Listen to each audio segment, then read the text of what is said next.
New York's legislature has approved new congressional district maps, potentially expanding Democrats' power throughout the state. New York Governor Kathy Hochul signed a law last week that could give Democrats an additional 3 seats while costing Republicans 4. The move comes as Democrats work to offset expected Republican gains in other states like Texas, Florida, and Georgia.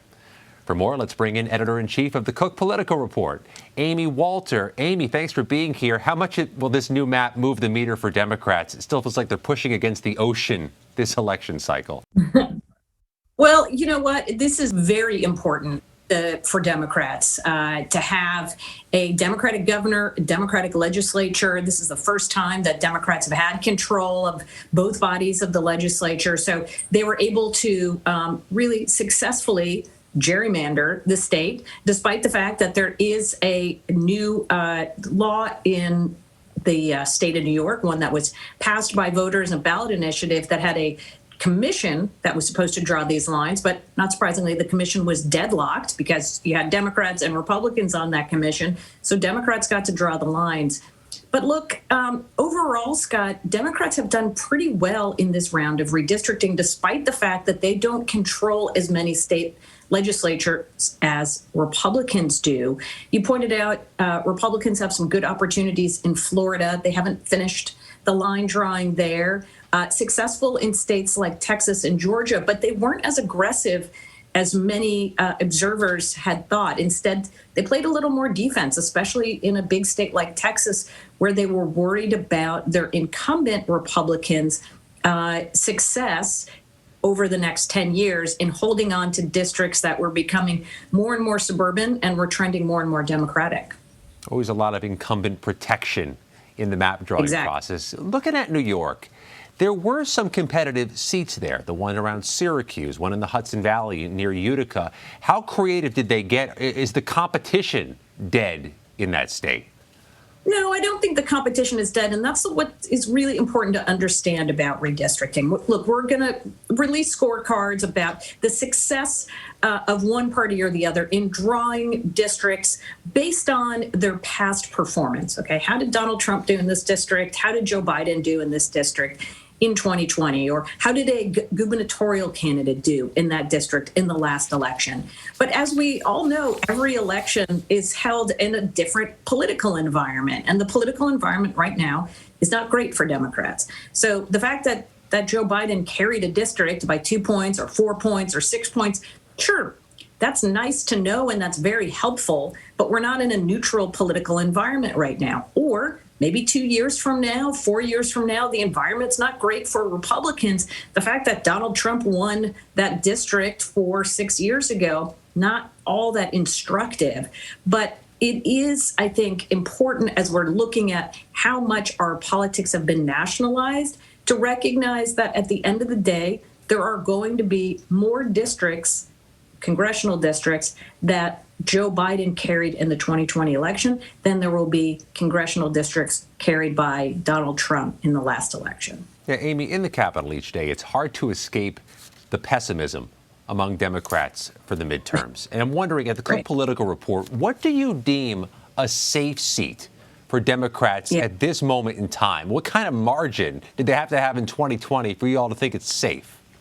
Yeah, it's a really good point. I mean, we've seen, for example, a state like Virginia. That wasn't a congressional race. That was a gubernatorial race.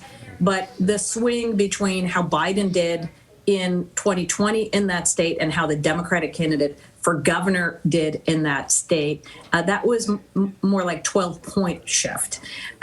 So if that's the case at the congressional level, boy, that's a whole lot of seats. Normally, I would consider a district that the president carried by 10 points to be safe. I still think it is at the federal level, but I would argue anything that Biden carried by 6 points or fewer would be competitive. And there are a lot of those seats. We don't have all of the data crunched yet on these new districts. We will soon enough, but that puts a lot of seats in play.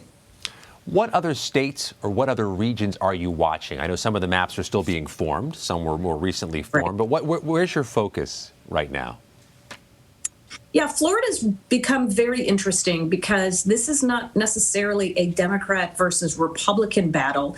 This is actually an intra-party squabble among Republicans, with state legislators wanting to be a little less aggressive than Governor Ron DeSantis. And this map may end up in the courts like so many of these other maps. Look, part of the benefit that Democrats have gotten this year isn't just because they've been aggressive in some of these states in gerrymandering districts like Illinois, and we just talked about New York, but the courts have also weighed in and in ways that have benefited Democrats in places like Ohio, potentially Pennsylvania, and we're still waiting on North Carolina as well. But if DeSantis's desire to move a seat in the northern part of Florida, which is right now a majority-minority district, if that does become changed under the DeSantis map, it could end up getting thrown out. And that's what Republicans in the state really worry about is, oh my gosh, if the courts end up drawing this, we could lose any advantage that we had by being the line drawers in the first place. So, it's the whole bird in the hand, right? How does that go, right? Bird in the hand versus two in the bush. Come on, there you go. Take the bird in the hand. Take the one you've got. That's right. You nailed it, by the way. Thank you. I was very worried that I couldn't remember the entire. Well, speaking of a bird in the hand, I'm wondering if politicians recognize the voters don't care so much about this, giving them latitude to be aggressive about that. You research this. Do you have that same sense that the voters aren't terribly engaged on this issue? Well, they say they are. Look, if you talk to voters, you say, well, what do you really dislike about Washington? Gerrymandering's right up there with they spend too much money, and the amount of money that goes into campaigns is outrageous. So it's certainly something that polls very well. But to your point, voters don't vote on process, right? They vote on what they see going well or not going well in the country around them or in their district. And so, yes, process arguments tend to not get a whole lot of traction. But at the same time, the challenge in drawing these lines, it's quite fascinating because remember, many of these legislators who are drawing these districts, some of them want to go to Washington someday. They have their own political aspirations.